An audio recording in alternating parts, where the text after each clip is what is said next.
The United States began mediating indirect talks this week between the Israeli government and the Palestinian Authority. The U.S. envoy to the Middle East, George Mitchell, is expected to begin shuttling between Ramallah and Jerusalem on Friday.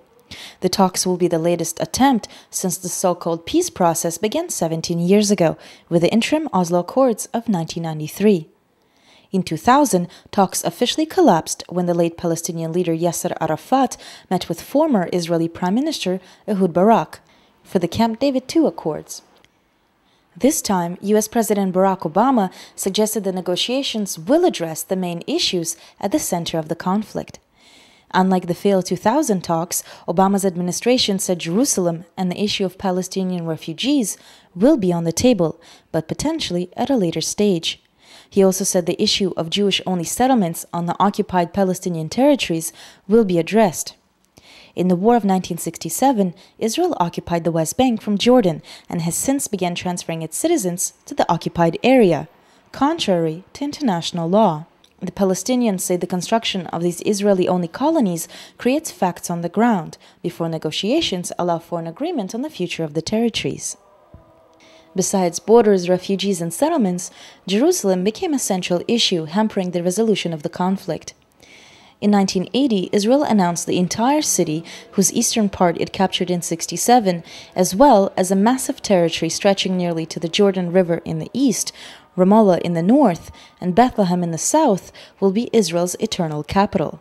No country retained its embassy in Jerusalem in protest, and in the two-state solution which the U.S. is pursuing, East Jerusalem is meant to be the capital of a Palestinian state. This is why in 2008, when the last Israeli Prime Minister Ehud Olmert offered almost all the territory of the West Bank in exchange for keeping East Jerusalem, the Palestinian Authority refused. In the process of confidence building this time around, George Mitchell, the U.S. mediator, managed to secure from Israeli Prime Minister Benjamin Netanyahu a series of gestures for the Palestinian side.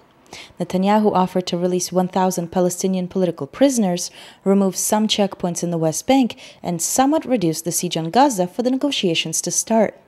His government, however, hasn't said what it's willing to put on the table in the negotiations themselves. Obama offered to hold a global summit if the negotiations fall through. The Arab League, which endorsed the talks on Saturday, gave them a 4-month deadline. In March, when negotiations were close to starting, the Palestinian President Mahmoud Abbas walked away because of what he called a provocation, the approval of 1,600 new Jewish-only housing units in the occupied Palestinian East Jerusalem. This time around, the talks aren't free of provocations either, leading to a pessimistic start. Giora Yeland of Yediot Ochronot writes that the first objective is maintaining a process for the sake of the process. For Israel, the ongoing process mitigates the international pressure exerted on us. For the Palestinian leadership, the process is the main justification for the continued rule of the veteran leadership. The second objective of both Israelis and Palestinians is to ensure that when the current round of talks fails, the other side will be blamed for it. The central contributor to the pessimism, besides the fear of a disingenuous offer, is recent provocations by Israeli heart-right settlers.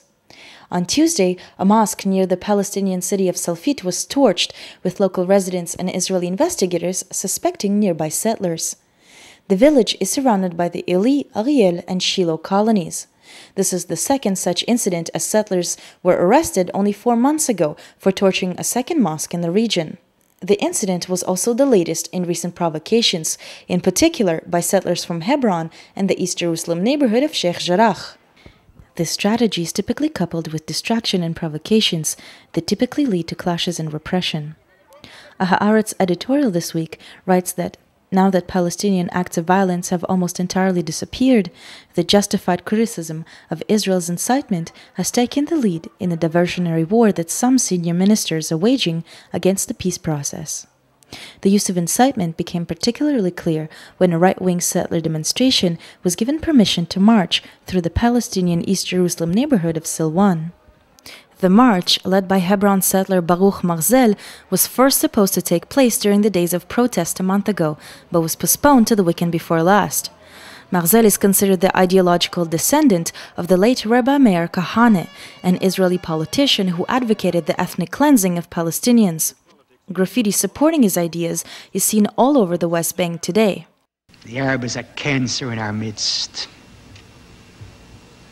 And you don't coexist with a cancer. A cancer you either cut out and throw out, or you die. Despite the provocation, the settlers failed to elicit a violent response from the Palestinians, who instead held their own demonstration. It was attended by Israeli and international solidarity activists.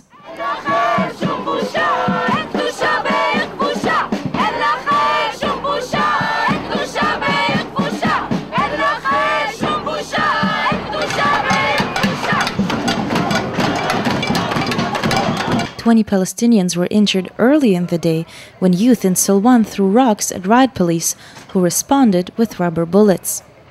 Having failed to elicit a violent provocation, settlers organized a mass gathering for the Israeli fire festival Lag BaOmer in the Palestinian East Jerusalem neighborhood of Sheikh Jarrah. It is a central area in the struggle against settler takeovers of Palestinian homes. Again, however, the settlers' gathering failed to provoke a response.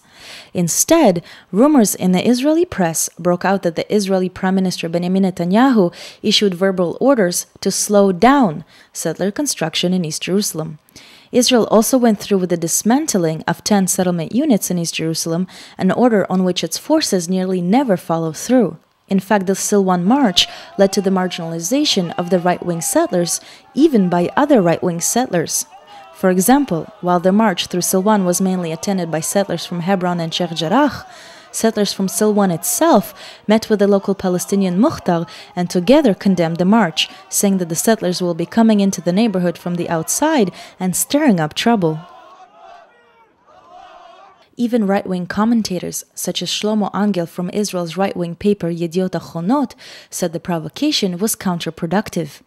The latest march poses a clear threat to anyone interested in Jewish sovereignty in the whole land of Israel, meaning Israel with the occupied territories, and particularly in Jerusalem.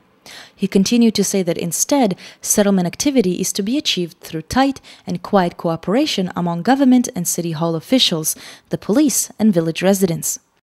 The Palestinian leadership attempted to raise the stakes in anticipation of the talks. Last week, Palestinian Prime Minister Salam Fayyad threatened to declare a Palestinian state, with or without negotiations, by the summer of 2011. After the President Mahmoud Abbas denounced this provocation, Fayyad retracted it. Abbas's decision to go through with these indirect talks faces opposition also from within his party.